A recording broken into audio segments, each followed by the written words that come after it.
Hi friends, എല്ലാവർക്കും നമ്മുടെ പുതിയൊരു വീഡിയോയിലേക്ക് സ്വാഗതം. അപ്പോൾ ഒരു 1 വീക്കായിട്ട് നമ്മൾ വീഡിയോ ഒന്നും ഇട്ടിട്ടില്ല. ഓണത്തിൻ്റെ ആ ഒരു തിരക്കും കാര്യങ്ങളൊക്കെ ആയിരുന്നു. ഇപ്പോഴാണൊന്ന് ഫ്രീ ആയത്. അപ്പോൾ ഞാൻ എന്തായാലും ജോലിക്ക് പോകാനുള്ള ഒരു തയ്യാറെടുപ്പിലാണ് കേട്ടോ.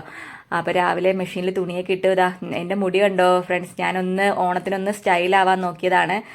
ഞങ്ങളുടെ തൊട്ടടുത്തൊരു പുതിയൊരു ബ്യൂട്ടി പാർലർ വന്നിട്ടുണ്ടായിരുന്നു. അപ്പോൾ അവിടെ അമ്മയാ പറഞ്ഞത് അവിടെ പോയി ഒന്ന് വെട്ടി നോക്ക്, ചിലപ്പോൾ നല്ലതാണെങ്കിലോ എന്നൊക്കെ വിചാരിച്ച് വെട്ടിയതാണ്. ആ ചേച്ചി നല്ലോണം നീളം അങ്ങ് കുറച്ച് കളഞ്ഞു. പിന്നെ എന്ത് ചെയ്യാനാ, മുടിയായി വളരുമല്ലോ എന്നുള്ള ആ ഒരു ആശ്വാസത്തിൽ ഞാൻ പിന്നെ അതൊക്കെ ആയിട്ടൊന്ന് അഡ്ജസ്റ്റ് ചെയ്ത് പോയി. അപ്പോൾ എനിക്കൊരു ജോലി പറഞ്ഞാൽ ശരിയായിട്ടുണ്ട് കേട്ടോ.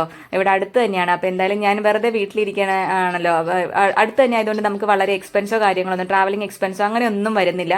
പിന്നെ അവിടെ സമയമാണെങ്കിലും വളരെ കുറവാണ്. ഒരു 9:30 നമുക്ക് കയറിയാൽ മതി. അപ്പോൾ എന്തായാലും വെറുതെ ഇരിക്കേണ്ട, തൊട്ടടുത്തേക്കല്ലേ അങ്ങനെ പോവാമെന്ന് വിചാരിച്ചു. അപ്പോൾ ഞാൻ എന്താ എനിക്കും ശ്യാമിനും ചോറൊക്കെ റെഡിയാക്കാം കേട്ടോ. എല്ലാം പാത്രത്തിലൊക്കെ പാക്ക് ചെയ്യാണ്. തക്കാളി വാട്ടിയതും പപ്പടം മുളകിട്ടിടിച്ച് വറുത്തതുമാണ് കേട്ടോ നമുക്ക് ഇന്നത്തെ ലഞ്ചിന്. വേറെ കൂടുതൽ കറിയൊന്നുമില്ല. കുട്ടികളൊന്നുമില്ല, ഞാനും ശ്യാമും മാത്രമേ ഉള്ളൂ. കുട്ടികളെ വീട്ടിലാക്കിയിരിക്കുകയാണ്. നമുക്ക് ചെറിയൊരു പ്രോഗ്രാമും കൂടി ഇനി ഉണ്ട് വീട്ടിൽ. ഓണം സെലിബ്രേഷൻ എല്ലാവരും കൂടിയിട്ട്, ഫാമിലി മെമ്പേഴ്സ് എല്ലാവരും കൂടി ഉണ്ട്. അപ്പോൾ അതുകൂടി കഴിഞ്ഞിട്ടേ കുട്ടികളെ ഞങ്ങളിങ്ങ് കൊണ്ടുവരുള്ളൂ. അപ്പോൾ ജോലിക്ക് പോകാനുള്ളതുകൊണ്ട് ഞങ്ങൾ രണ്ടുപേരും ഇങ്ങ് പോകുന്നതാണ്. അപ്പം ഞാൻ എല്ലാം പാക്കൊക്കെ ചെയ്തു കേട്ടോ. അത് കഴിഞ്ഞിട്ട് ബ്രേക്ക്ഫാസ്റ്റ് കഴിക്കാൻ വേണ്ടിയിട്ട്, ബ്രേക്ക്ഫാസ്റ്റിന് നമുക്ക് പുട്ടും മുട്ടക്കറിയാണ്. മുട്ട താളിച്ചാണ് വെച്ചിരിക്കുന്നത്. മുട്ടക്കറി വളരെ എളുപ്പത്തിന് പെട്ടെന്നൊക്കെ റെഡിയാക്കാൻ പറ്റുന്നൊരു കറിയാണ് ഈ മുട്ട താളിച്ച് വെക്കുന്നത്. എൻ്റെ കുഞ്ഞുവിന് ഏറ്റവും ഇഷ്ടപ്പെട്ടതാണ്. ഞാനിത് വെച്ചപ്പോൾ ഞാൻ ശ്യാമിനോട് പറയായിരുന്നു, കുഞ്ഞുവിന് ഇഷ്ടപ്പെട്ട മുട്ടക്കറി സാധാരണ രീതിയിൽ വെച്ച് കഴിഞ്ഞാൽ അവൾ കഴിക്കില്ല.